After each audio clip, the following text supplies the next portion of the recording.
Excuse me. This, which you will see over here, reminds us that what we've done so far is we've tried to do master planning, and we've tried to think about plans, and we've had community meetings. There have been many studies done, and I haven't listed them all, but the EIS includes a great, 800 pages of studies and draws on the planning and studies that were done since 1985. And now we've gotten to the point of doing an EIS preparation notice, got comments on that. We've looked at those comments, thought about them, responded to them, and that goes into the draft EIS. What happens after a draft EIS? There's an official comment period. That goes until April 23rd. So please try and get us comments by that date. I know you've got all kinds of exciting things to do and important things to do, and it's a big document, but get there, please, if you can. We will take any comments we get. We will include them in the final EIS. We will respond to them as best we can, saying, we think this is how what you say bears on the proposed action. This is how the proposed action does or does not address your issues. And if it doesn't, whether we have to make a change, because the whole point of a draft EIS is to give us a chance to make sure we hear from people and from agencies all the things that we need to, so that when you finish the EIS process, this was something that takes everybody's concerns into mind. Doesn't make everybody happy necessarily, but takes it into mind. So, after the comment period is finished, we do that. Final EIS is published later this year. Then we go to all the fun and games. The master plan is finalized in light of that, goes before the Board of Land and Natural Resources. A conservation district use permit is requested for major improvements, and that may have to be for one phase of the improvements. I don't know. We will have to talk to the people who are the experts in this, which is Office of Coastal Conservation and Coastal Lands, and make that work. That goes in maybe in the middle of next year, and there are other permits. One of the things that we would very much like to do is to clean up Napopo Wharf, which is falling apart. Well, it's restabilizing. Yeah, it needs restabilizing. You need something to do with the rebar. But guess what, Kurt? I'm already hearing from the Department of Army and how we'll have to take everything through them, which we do, because they're in charge of all that kind of coastal activities. And we'll have to explore how much time that's going to take. So my hope is, where this takes us is this gets us to the point that when the 2020-21 budget goes in, it has lots and lots of money supported by your legislators for major improvements here, as much as we can get the permits for in the time available, and then we get to work and make it happen in, my guess was 2021. So that's the process. If something happens that it turns out that this thing is absolutely wrong, then we might have to start over. If it happens that there are serious issues that need to be addressed, then we have to think about that. If it happens that the state has no money, then we're back where we were before. But we hope the state will have money, and Kurt, will you speak to that?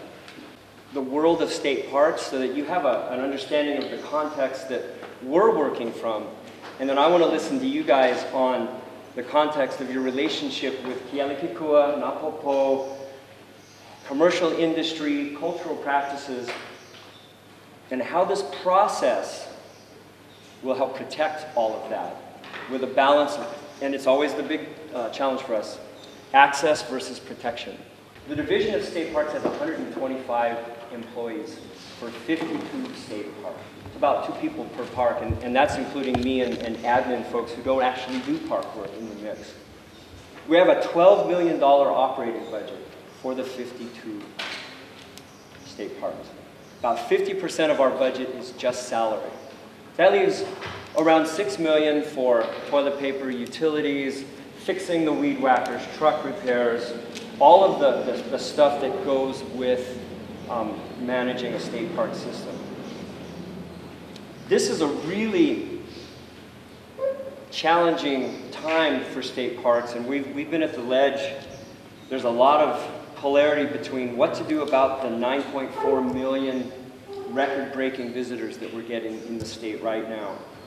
Communities across the state are getting impacted through Airbnbs, through social media, promoting areas in people's backyards that 10 years ago visitors never went to. State parks is at a record-breaking level at many of our state parks. For parks that were designed in the 60s, where we never ever envisioned the level of visitor arrivals that we have today.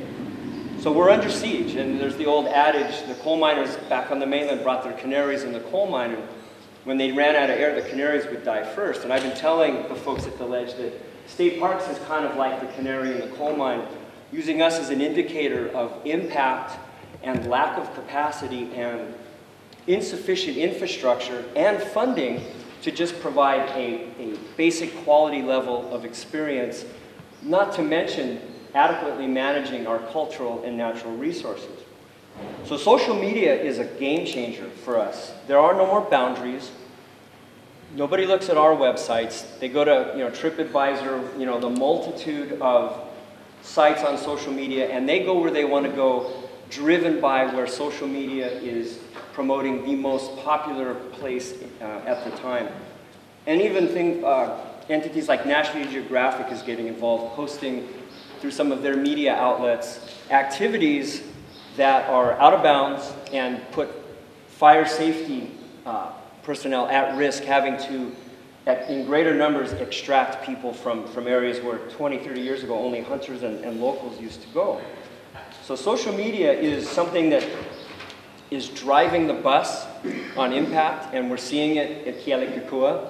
The Ka'avaloa Trail is primarily advertised via social media.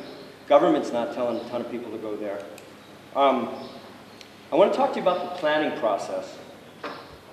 And one of the adages is, life happens while you're busy making plans. And thank God, sorry Martha, the plan that we proposed years ago that folks like Uncle Gordon, had a lot of problems with, didn't make it.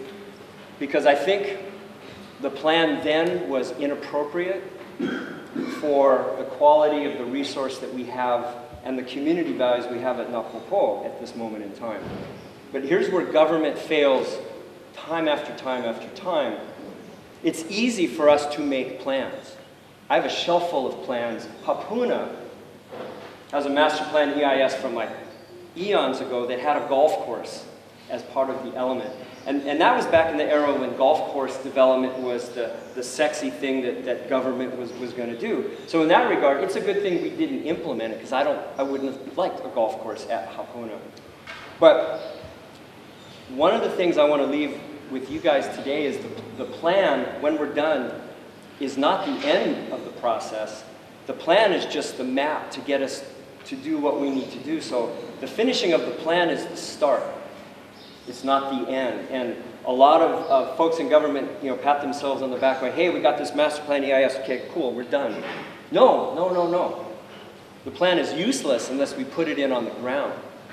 And I don't want that to happen at this park. And so, on an administrative level, we've been looking at the plans that have been approved over the years.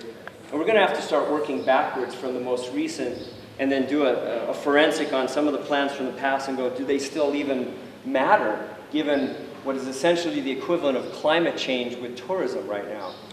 Tides are coming up, there's more people coming up, the temperature is accelerating because of social media.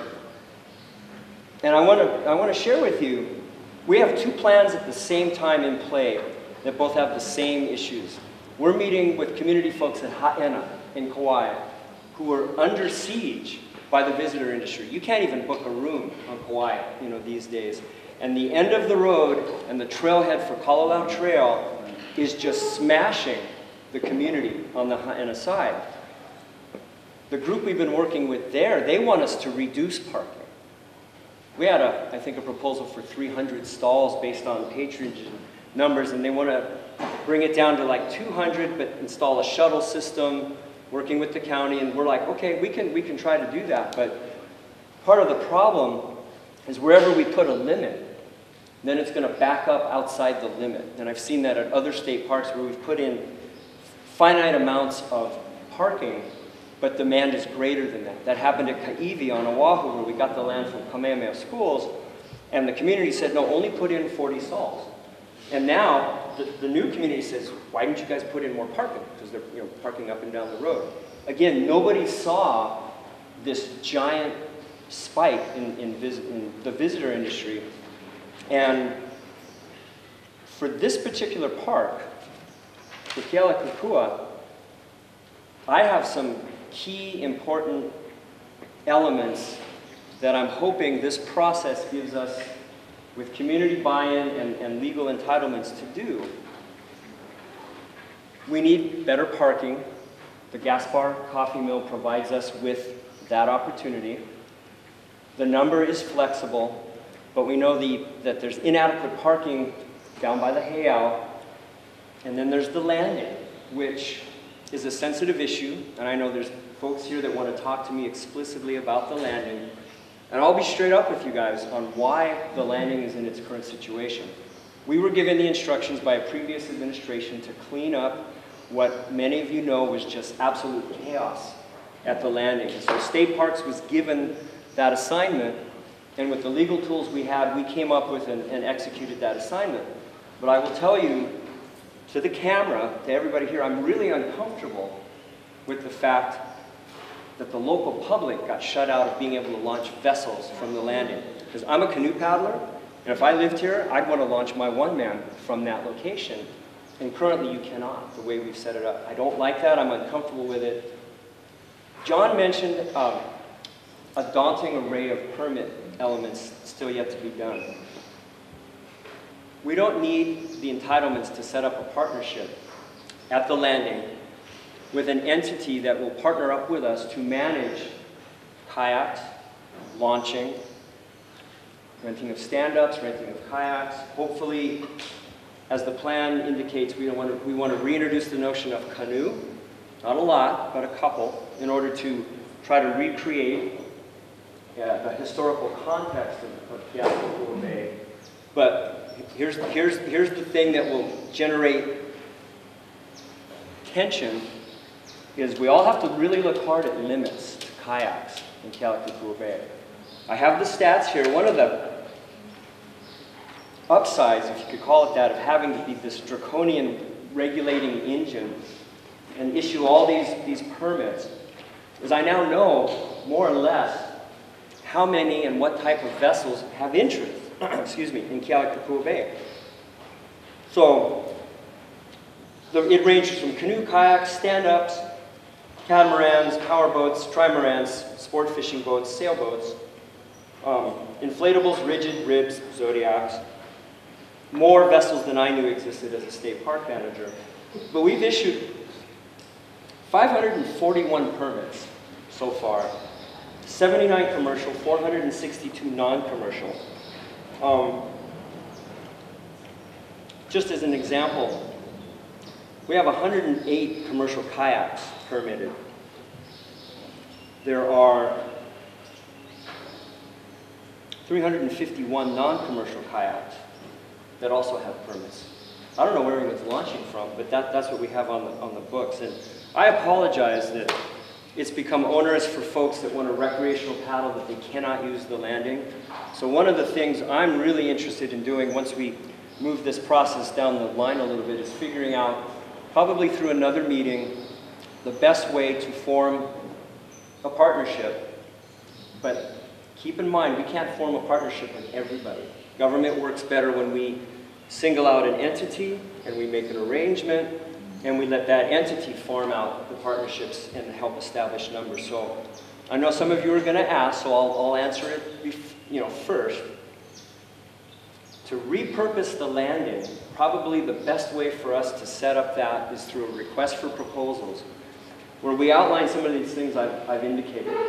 Numbers, kayaks, use, putting staff every day at Ka'awaloa to receive vessels coming across, which would enable then visitors to once again land at Ka'awaloa rather than have to stay offshore, because we have no staff there.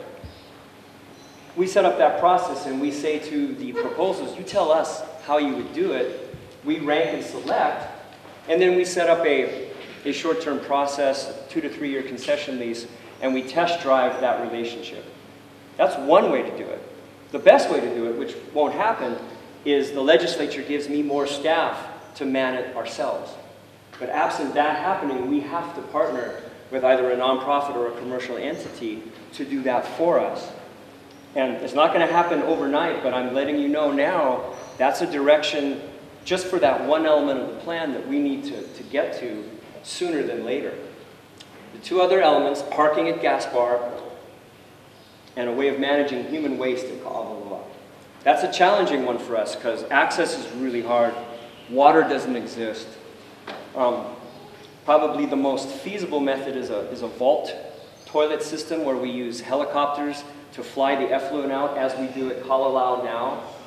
We fly human waste out of Kalalau because our composters can't absorb the amount of patronage that we're getting, although that's changing now that we have better enforcement there. So those are 3 elements that are the main drivers, I think, of a lot of the discussion. There's other elements of the plan that are important, you know, trails, connecting things, more interpretive experience, but today, I want you guys to familiarize yourselves with what we have on the tables, and then I'll follow your lead on how you want to do a Q&A part of the process. Q&A or just plain comment, yeah. Okay. So, but I'm really looking forward to hearing from you guys. I'm not here to talk. I'm done now. Thank you for listening. I feel better. That was very therapeutic for me. I got to bitch and moan about our budget. But I'm here because I really care about this location. It is probably one of our most important, iconic parks that hits virtually all of the elements of where DLNR needs to be. Protection of cultural resources, protection of marine water quality, protection of real archaeological resources, and balancing that with the economic needs of this island and the community.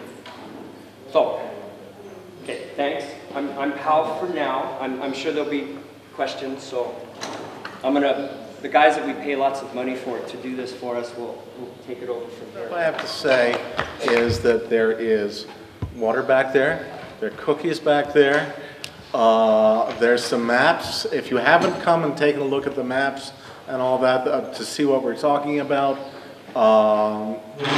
let's spend at least 5-10 minutes getting organized. And the long piece of paper that you got, the 2-sided piece, has all the elements of the proposed action. This is what we want to do, including some stuff that already exists. I mean, this is what we want the place to look like. And there's been talk about a lot of other things that aren't quite the same, and hopefully if you have an issue with something in the proposed action, good, let's hear it, let's talk about it. If you want to change in it, let's talk about it, and we'll take it from there. Sure.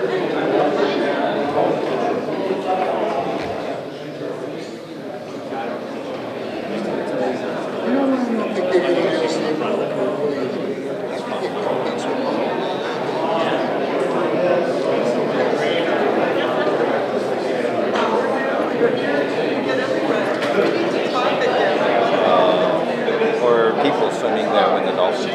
Yeah, what do you think about that? I think it's not big enough. Okay. It's like the dolphins and they come in. First time I hear about new swim zones. So.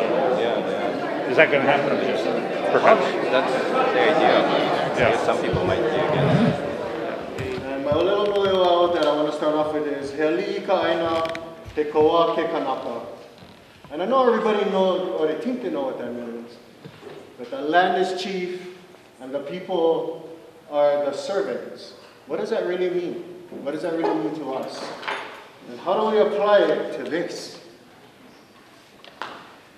So I'm going to read my testimony.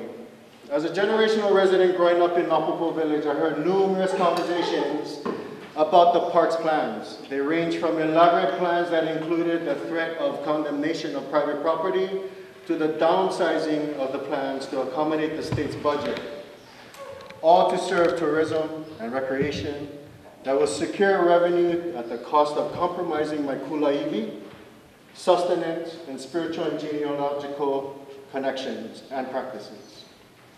On several occasions, villagers organized to accomplish tasks such as construction of the new pavilion, neighborhood watches, work days, makahiki celebrations, and numerous holiday celebrations that brought the community together to malama aina and to collaborate with the unique lifestyle of Napopo Village. Napopo Village life was and still is interdependent among the many families residing in the village, from the seasonal catch of akule, halalu, opelu, oama, vana, lobster, limu pahe, just to name a few, and to helping each household in gathering reef fish, opihi, a'ama, and many intricacies from the ocean and the farmlands of Malka for sustenance. Dry fish boxes were part of the villagers' landscape at each home. Despite the MLCD rules, villagers then and now continue to practice long-standing generational practices in what is today identified as Zone A and B. Within the past 2 decades, Kealakekua Bay is promoted to the World Wide Web, and the imposing factors caused by recreation and visitor uses now address villagers and practitioners as, quote-unquote, doing illegal activity, and condescendingly ridiculing and dismissing these traditions and customs to which the credit of maintaining the mana and resources that drew visitors to Kealakekua Bay is due. Many of them speak about our genealogies, our gods, amakua, and philosophies as if they have the privilege and custody to do so. Others tell stories of the area and do not appropriately recognize ancestors. And villagers who continue to thrive and practice in Kealakekua Bay, it's offensive and disrespectful to those of us who continue to reside and perpetuate the cultural lifestyle of Kealakekua Bay, as taught to us by our kupuna for hundreds of years and long before the state assumed these lands. Village life is inclusive. It requires kako. Why does the state disenfranchise itself from the village? I'm here today to ensure that a thorough EIS, CIA is completed. Just to let you know, I read it 5 times, all 803 pages, and to mandate the state's obligation to provide due diligence in addressing the impacts on village life as it relates to traditional and customary rights and practices, are stipulated with proper collaboration, and that the imposing plans to secure Kealakekua Bay as just a recreation hub provide appropriate mitigations and create avenues for continued support and existing of the customs that are long-standing. Village life in Hawaii is just as rare as historic sites archaeologists try to preserve, and contrary to the state park who wants to interpret them only for recreation venues. I want to make clear I'm not against recreation. That's my playground too. I grew up there. And my cousins all over here grew up there too. But I feel that the research studies and surveys of this DEIS are inadequately sufficient and incomplete, which does very little justice to our community and its lifestyle. I have written out key areas. In my testimony, the cultural impact assessment has touched up only on few areas, few practices. Although the OEQC guideline book, the guidebook establishes some recommended protocol, and because of the historic significance of Kealakekua Bay, the approach should be above and beyond the legal recommended actions toward mitigation. In reviewing recommendations number 5 and 6, lack good faith in due diligence. I have that listed in my footnote. As mentioned in the CIA, ethnographic surveys, or the oral histories, is an essential part of the cultural impact assessment because they help in the process of determining if an undertaking or development project will have an adverse impact on cultural properties and practices, or access to cultural properties and practices. quote unquote. I do not entirely debate the current oral histories. If Kealakekua Bay is so significant and based on state's legal obligation to traditional and customary practices and purposes and functions of a CIA, then 10 individuals who mainly speak on commercial fishing and post-war era practices is not sufficient enough to make such a determination. I quoted the Kapa'akai versus state land use in my testimony as well, and I'm not going to go into the details, but it'll be available, I'm sure. Trying to help with the 2-minute thing. But these are some things that I want to point out. I was pretty appalled about the CIA when reading through it. There were some inaccuracies in there, and I thought this is reflective on reporting on the CIA, that is this the kind of work that we're going to be dealing with moving forward. Inaccuracies such as Moku'awe'eweo is not atop Mauna Kea summit, but it graciously resides, thankfully, on Mauna Loa. In Kealakekua Bay, you can't see Mauna Kea, but these are the things that are written in the CIA. I don't think that putting in that kind of information gives the trust for community to even comment on. So I think that thorough investigation, appropriate information is, and we require the best. If it's so significant, we require the best. To mention Kealakekua Bay as a wahipana, one must understand what that really means from the Maoli worldview. A native speaker will mention that it is a pana that makes it celebrated and legendary. And recreation does not know how to secure or define pana. Only a spiritual practitioner would know how. Wahipana requires continued active participation of cultural practices aligned to the unique pulse of the area. That's what pana means, pulse. Which makes it celebratory and deemed legendary. To dismiss these practices, you're dismissing Kealakekua as a wahipana. I'd like to keep that in the CIA, but we got to work hard on doing it. The recommendations in the CIA, I agree with them. I think they're too general. These are my amendments. Number 1, the recommendation was form a culture advisory group. My amendment is to form and organize a culture advisory group immediately and separate and detached from a friends group to ensure the deserving integrity of traditional and customary practices within Kealakekua Bay. Number 2, identify stakeholders and meet with them. I'm guessing the stakeholders are the people who would be in the culture advisory group. I'm saying that the preference should be given to those Native Hawaiian families who reside in Opopo Village based on the EIS's jurisdictions, and also those who actively practice traditions from Mauka to Makai within the surrounding areas. I think there are some letters that were submitted that scoping was also an issue. The culture advisory group shall be tasked, but not limited to, develop a cultural plan that would include interpretation, function, and continued practices, and subject to HRS, public consultation meeting. Also, as you mentioned, Mr. Cottrell, is that this is an ongoing thing. I've been a member of Kahuku Mauna Advisory Council for the Mauna Kea management for 6 years, and I've been chairing it for 4 years, so I understand what ongoing means. As long as the master plan includes it, right?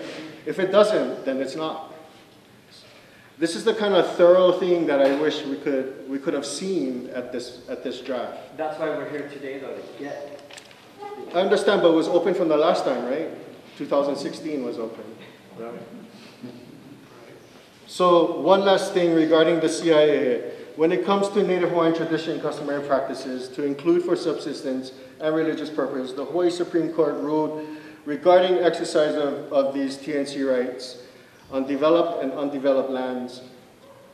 They chose to analyze various degrees of property use. However, they suggested, quote, underscored, once land has reached the point of full development, it may be inconsistent to allow or enforce the practice of traditional Hawaiian gathering rights in such property, unquote. The state legislator had defined what fully developed means, and I know that you guys understand that, but that should have been inclusive in part of the EIS as well, for us to determine how much we'd have to participate in. So therefore, if the project is largely undeveloped, now is the time to do this to support the cultural privileges. In my EIS, I go on to talk about traffic study, and I request a revenue analysis as well. I know. I know.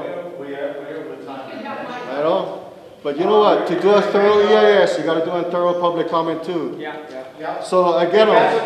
I know. But to do a thorough EIS, which is your guideline, you need a thorough public comment. And we have Mahalo. So if you need to do a revenue analysis. Okay?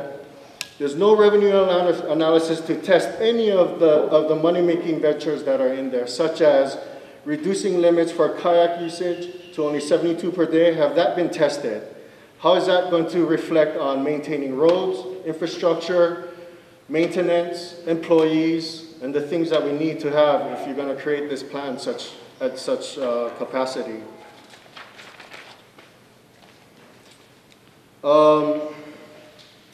One last thing. Leslie versus County of Hawaii Board of Appeals. My cousin Wayne Leslie had filed a appeal to the County Board of Appeals. I can't remember when, but HRS 205-26 talks about the potential cumulative impact. Nothing in the EIS. In fact, I saw some letters that tried to ask Belt Collins about this, and Belt Collins' response was there's no significant impact. I understand the word significant, but the place is a vahipana. It deserves the significant study. That's all I'm asking. Do something thorough, do the right thing. And right now, I really, really want us to talk about creating that culture advisory group ASAP. Mahalo.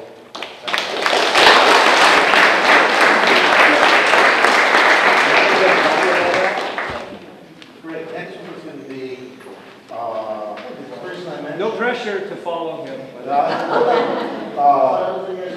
Ray Godden. My name is Ray Godden, and I'm actually not going to read from my testimony, but what I would like to share today is what I learned in recent times about the Aina. So as a lineal descendant and also as a retired park ranger, what I have learned was back in the day when they considered the royal grounds at the Pu'uhonua o Honaunau, it was actually all the way to the highway and then 64 so acres to the north. So you have to imagine that the royal grounds were huge. It wasn't like you see at the park today. But the important part of that is that we're connected. So if you think about the history and you think about the importance of Hikiau, we know that Hikiau Heiau served as the timekeeper. Hikiau, so the timekeeper for the time of the past, the present, and the future. We also know and we follow and do traditional kilo or observations for Piko Owakia, which is a spring equinox, as well as the Polohiva times, the solstices.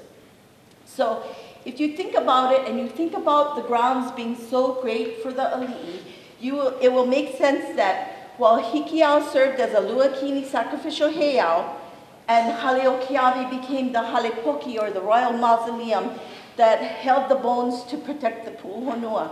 So my point here is really that the place is a lot smaller than we think, and we all think that we're here to represent this ahupua, but we need to know that it's all connected and it's all part of that same place. So also, Lono Ikamaki Hiki was born at Hikiau Heiau, and at the same time, all of the heiau at Honaunau are the mapele, or peaceful heiau, that honor our akua lono. So again, you have to think about the partnership or the shared kuleana between the two areas. And I think that's what I'd like to share, because the whole thing is that We don't want to just say, oh, that's not our ahupua'a. And just to realize that all of these ahupua'a were connected and are connected. And that as practitioners, we practice both at Hikiau and at Pu'uhonua. So I think that's the main thing to share. Also, that 7 years ago, Makahiki was reestablished at Hikiau. And then for the last 3 years, we have established a Makahiki ceremony where we do Hikiau and Pu'uhonua. So I think people aren't thinking about that kind of connection, and I just wanted to share that it has been, it is now, and it will continue to be. And that's the important thing for me. Also, in Hawaiian thinking, you know how we know that it's important to build the firm foundation before going forward. And that's what I see with this issue, is that first we want to mahalo all the people who supported the Kealakekua Bay State Historical Park from the first vision of creating what is there today. Then there was the second vision, then there was the plans and conception, and many of us in here were there from the get-go, right? But in order to make this a solid foundation, we asked, number one, that the Cultural Advisory Committee be formed, and right away, and that it consists of members of current, traditional, and customary practitioners to include spiritual and sustenance provisions based on Supreme Court law. We also asked that this Cultural Advisory Committee begin a cultural plan before the EIS is approved. This plan will overlay the master plan, and this was recommended action by the draft EIS. We also asked that more oral histories of the area be collected, that there are people who need to be part of this discussion. And then we asked these questions: how can we protect traditional and customary practices when culture is not even included in the plan? And why would we not work together to create a cultural plan as an inclusive, proactive strategy, rather than leave our descendants to fight for their rights to continue the traditional cultural and spiritual practice later? And the lastly is just pule for our aina. Mahalo.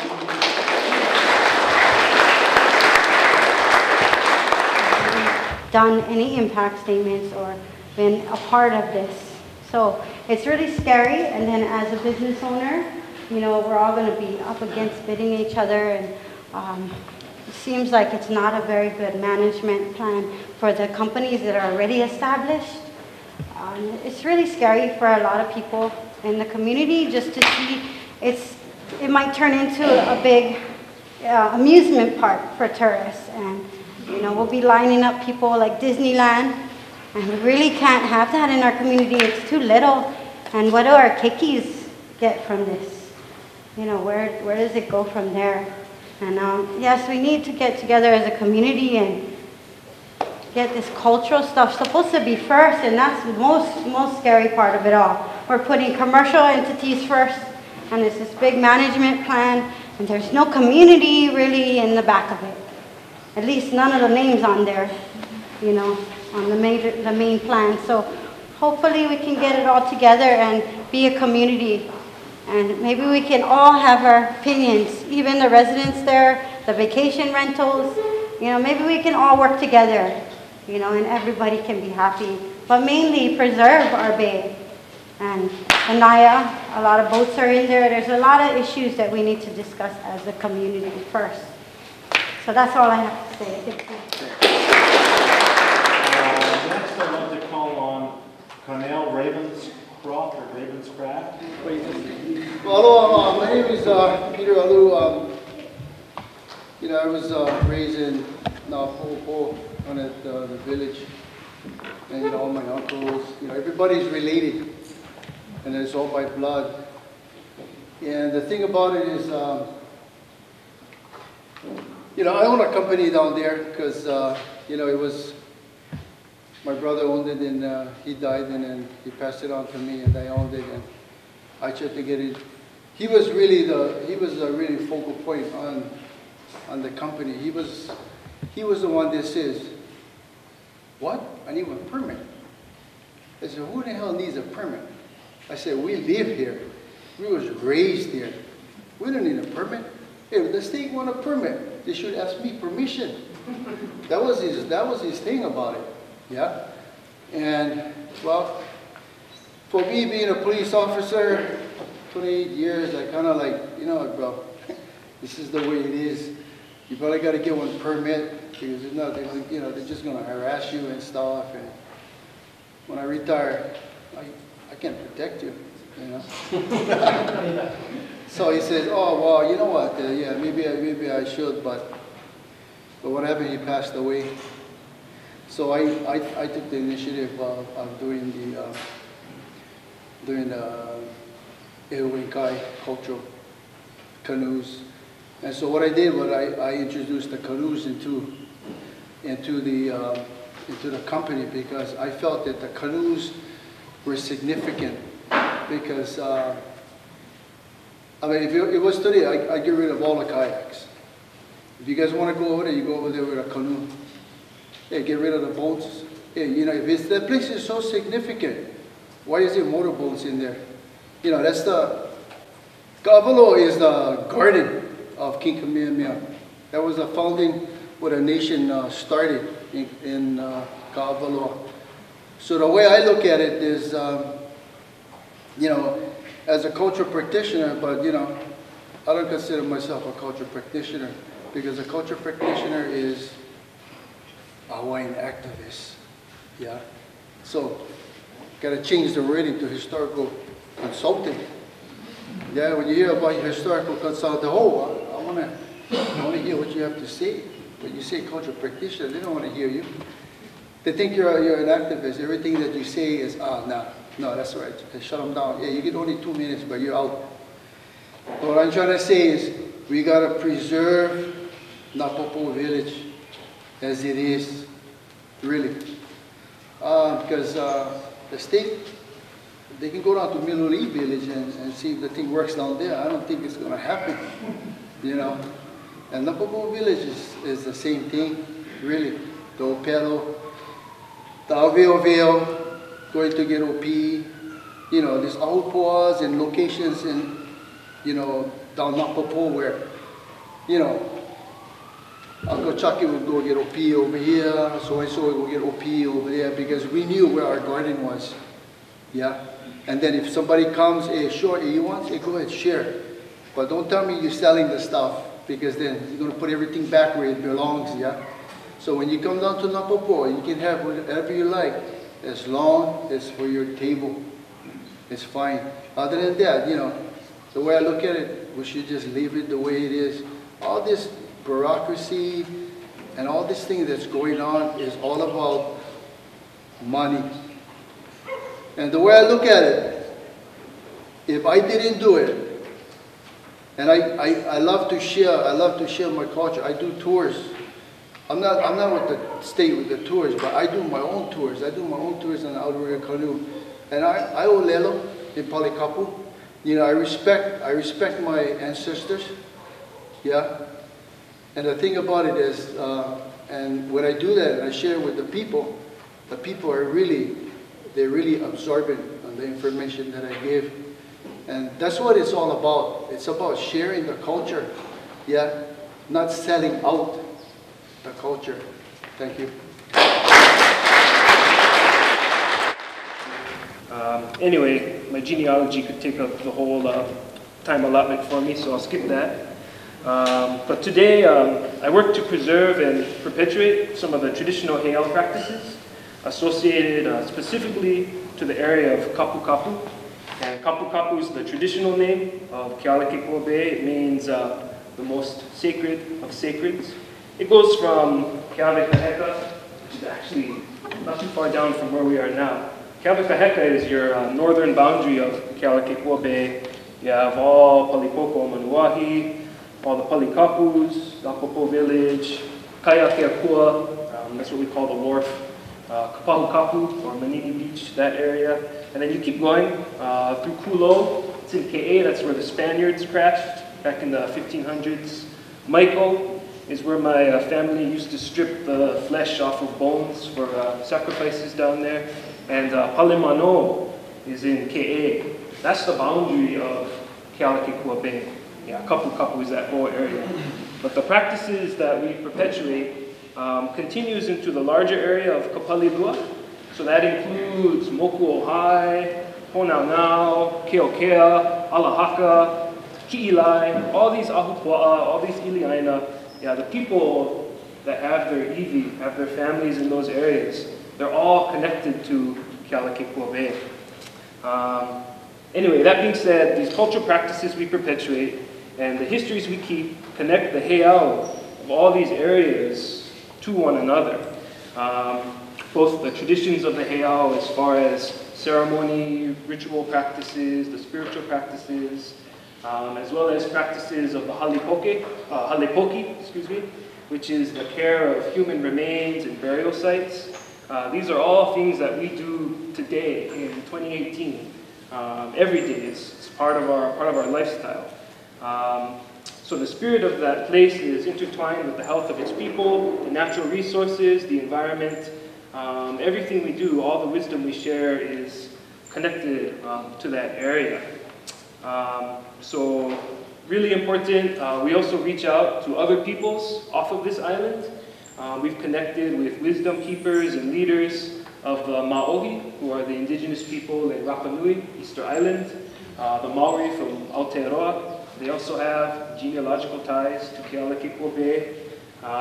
Some of the tribes from the northwestern part of the North American continent, in both the United States and in Canada.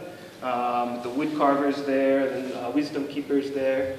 Yeah, so my point is that the story of Kealakekua Bay, the story of Hikiau, that story is not finished yet. Hikiau is not a dusty book that you pull out of the library.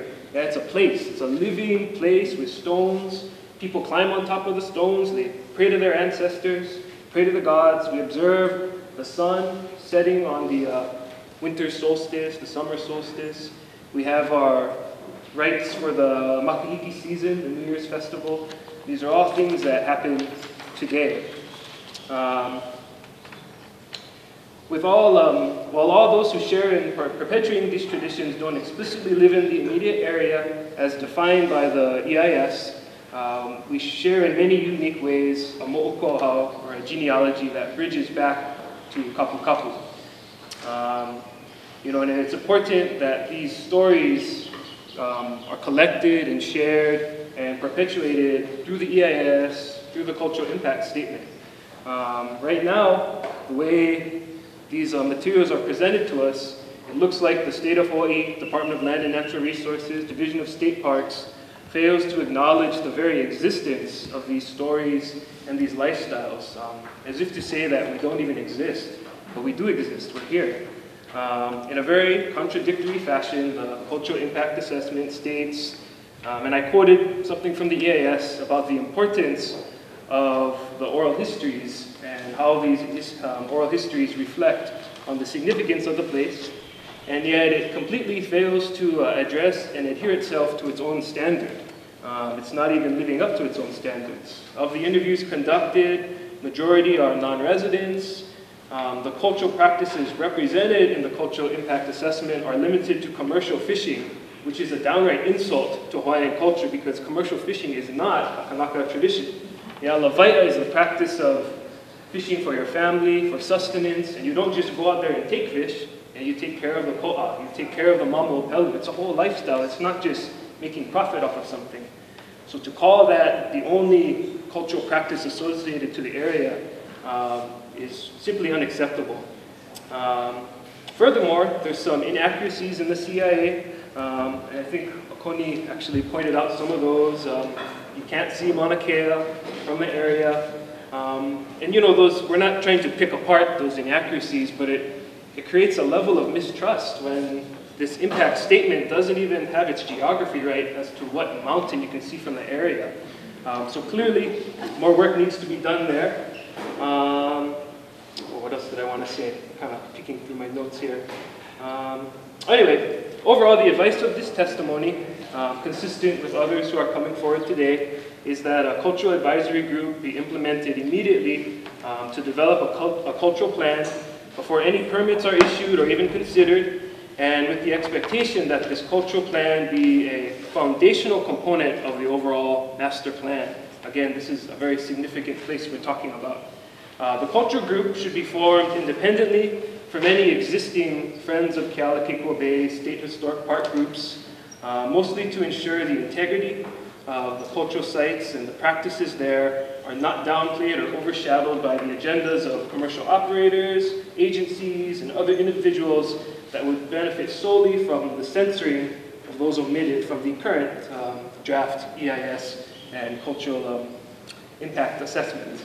The cultural advisory should consist primarily, but not be limited to, villagers, cultural practitioners, cultural historians, residents of both the village but also the larger Kapalilua region, whose spiritual and customary practices associate to that area, to all those areas mentioned, and just to expand the scope of the oral histories to include those people whose lifestyles, their way of life, their daily life, their practices, everything has to be brought into balance. So, not anti-development, not anti-recreation, but pro-balance, bringing everyone together. As we're sharing our testimony right now, it's the season of Ku. And Ku is one of our most misrepresented, misunderstood ancient ancestors. Yeah, Ku is the force that teaches us, drives us to take action, and our actions today are born of thought and intention.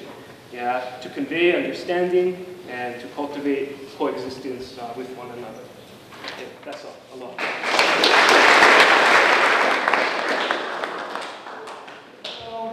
I can see Mauna Kea from Kealakekua Bay. How do I do that? From here. I just came from there to come to this meeting today. Mauna Kea is a beloved place for me, so is Kealakekua Bay. When I first came to this island years ago, and I saw people renting kayaks down by the bay, I thought, wow, this is great. These people, local people, figured out a way to make more than a measly $10 an hour from the tourists that come here. Congratulations. And then I saw that getting shut down. Okay, yeah, there were people using drugs down there, shut down the drugs. But give people a way to make a living. They deserve to make a living, more than just $10 an hour. Concentrating the kayaking and the boating in the hands of a few concentrates again the wealth in the hands of a few and takes it away from local people, local residents. I care about them. I was a person that used to swim a lot with dolphins in the bay. I still do on occasion. I love it. It's wonderful. Why do I do it? There's a connection that happens there, a beautiful connection. It can be done respectfully. It's not all about chasing. It's not all about disturbing sleep cycles. I've been in the water with them while they're sleeping, and I'll sing and drop into a meditative state. And while they're sleeping, they'll come hang out around me while I'm doing that. I also was in the water one day when there was a dolphin with a hole in its side. It had just been attacked by a cookie cutter shark. I put my hands out towards that dolphin and just channeled energy towards that wound. That dolphin hung around me for an hour, 2 hours. A little while later, I saw a dolphin jumping out of the water. I swam over to see which one it was. It was the one with the hole in its side, was now jumping out of the water. We can have a beneficial effect with these creatures. It's not all about taking from them. I sing poetry to them. I've been in the water when they've been amorous with each other. Dolphin swimmers have been accused of interfering with their mating cycles. When dolphins were amorous with each other, I sang love songs. They hung out around me being amorous with each other. They didn't try to be amorous with me, they were amorous with each other. There was no interference with their mating cycle going on there. I've also swam in front of people who were being too aggressive with them, blocking them, having them bash into me and give me dirty looks, and after finally they gave up. And right after they gave up, a dolphin comes over to me with one of its keiki and brings its keiki right next to me. And I said, oh my God, you were watching what I was doing and you cared, you appreciated, thank you.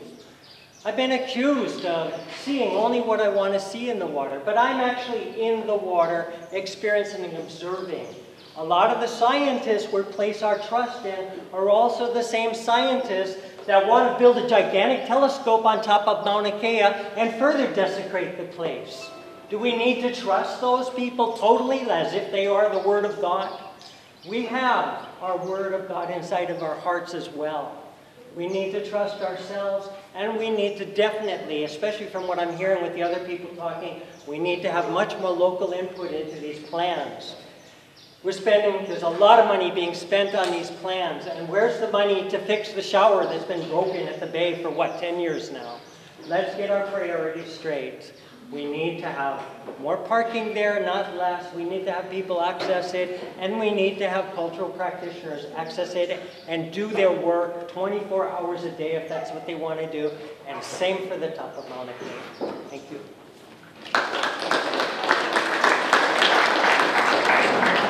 My name is Tommy Hickox, and I too spent the time reading through the 803 pages worth of documents.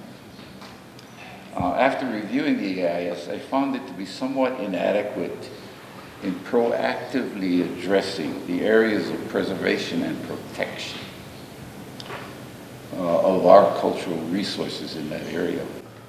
The document agrees with the formation of a cultural advisory group. However, it does not show the formation of such a group. I urge that a cultural advisory group made up of qualified individuals be established immediately. I also urge the input of this advisory group be included in a redraft of the EIS. Okay, I'm not here to point fingers or to expound on what is wrong with things. All I'm here for is to say that we should do better and do what we all know is correct and right and hono. Mahalo.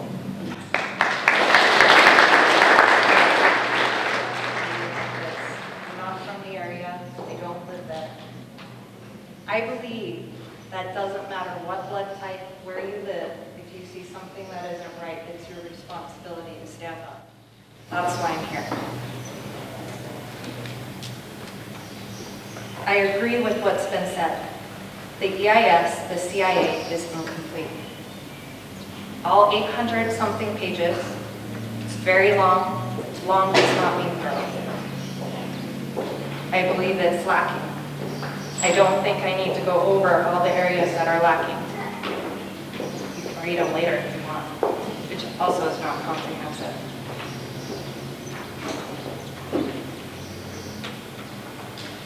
I actually got very upset reading the EIS and the CIA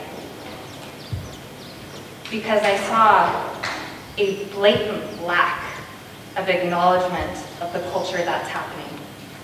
It acknowledged cultural practices from wartime era. It acknowledged fishing. It did not acknowledge cultural practices from pre-contact that are continuing today. It did not acknowledge the significance, the full significance of the area. It also does not extend to the full area that is significant. It is a very well-defined boundary that is much smaller than the area should be. The impacts will go well beyond the boundaries that have been identified. For it to be complete, and you said yourself, you see backup outside of the areas. If you want it to be complete, you need to go outside the area that's been studied. Not just financial, not just infrastructure, cultural as well in all of those areas.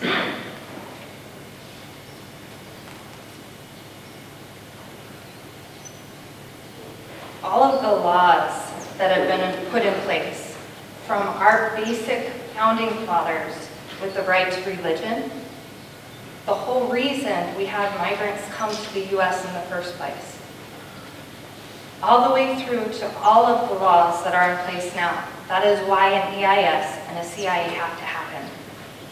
You have to do due diligence. I've watched lawsuits I've been following. If you don't do due diligence, where's this going to end up? Now's the time to take the action. Now's the time to get it right.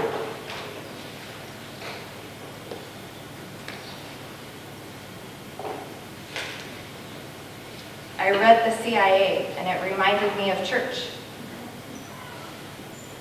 I would not dream of going into somebody else's church, interviewing people that didn't even go there, and saying I knew what they practiced, and I should be allowing people to go wherever they want in there. I wouldn't do that. Who would do that? We recognize the sanctity of a church. That's what this place is. It is a sacred space. It is just as important as the steeple, the church, the sanctuary, and it's not being recognized. It's the land itself, not who owns it, not who's sitting there right now. It's the land that's sacred. It's the history, it's the culture, and it is still being practiced today. Don't discount it. Don't let it go by without doing what you're supposed to do. That's why this process is in place.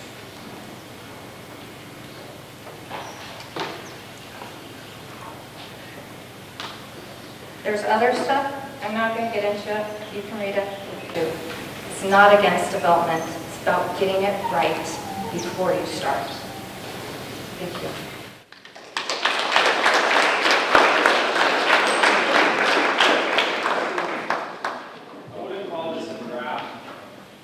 I call it an outline because of how incomplete it is. It barely even starts to talk about what we need to be talking about. My name is Tony Cachado. I study ecology and evolutionary biology at University of California in Santa Cruz. I read the environmental impact statement. I focused on the biological resource survey conducted by SWCA and the terrestrial and aquatic recommendations in the EIS. Incomplete. If I turned this in at my school, they would have given me an incomplete. There are at least 3 endangered species that spend time in our bay. One of them is the hoary bat, the Hawaiian hoary bat. I see this animal every day. Every day. You walk out onto the road that I live on and you look up and you look over the water, or you look this direction or you look that direction, and there is a Hawaiian hoary bat. And not 1, and not 2, and not 3, and not 4, and not 5. They live there. In the EIS, it says, no state or federally listed threatened, endangered, or candidate fauna species were observed in or above the land area of the park. Based on current distribution and habitat requirements, the following federal and state endangered species have potential to occur in our park: the Hawaiian stilt, the Hawaiian coot, and the Hawaiian hoary bat. Now I'm going to read you from the SWCA survey report. Field surveys for the endangered Hawaiian hoary bat were not conducted. Incomplete. Were not conducted. The person who was in charge of looking at the wildlife came for 1 day before the hours of 11 o'clock. Incomplete, right? This is a federally endangered listed animal. If you're not even going to look for it, come on. We also have the Hawaiian monk seal. And I haven't personally seen the Hawaiian monk seal within the location that we're talking about. I've seen it about a mile away. Ke'e Beach, it comes there and it rests. And as Kahakaio pointed out, our bay is a little bit bigger than what's designated on these maps. It goes from point to point, and as an ecologist, anyone can tell you an environment goes a lot further than a solid line. So these animals are using our bay to rest. That animal was not mentioned at all in anywhere that I could find at all. In addition, there is a federally listed plant. It's a variety of laulu palm that grows on Ka'avaloa Flats. Hardly a mention at all in the EIS.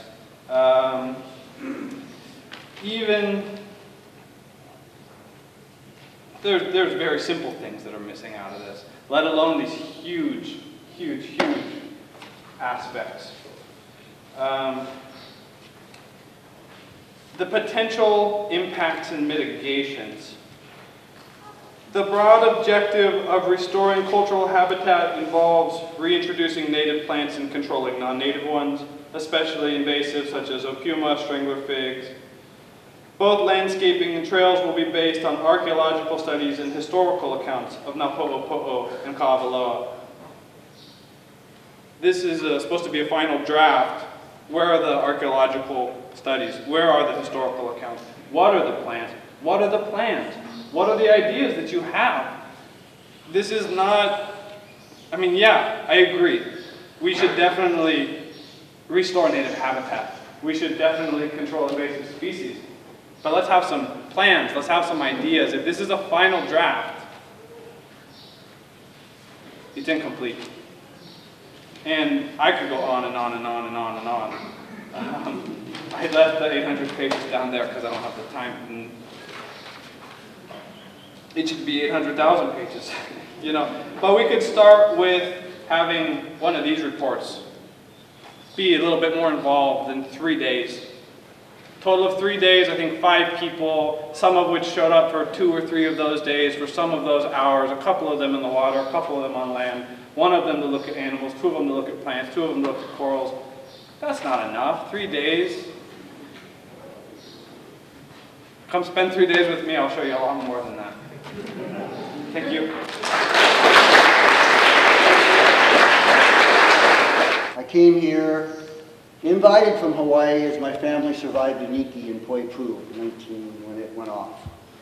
From that point on, I actually was introduced to Aloha by getting word out to many of those families who were somewhere else and their families were stuck in that hurricane on Kauai, that most of their families survived and they're helping each other and they're going to restore the island.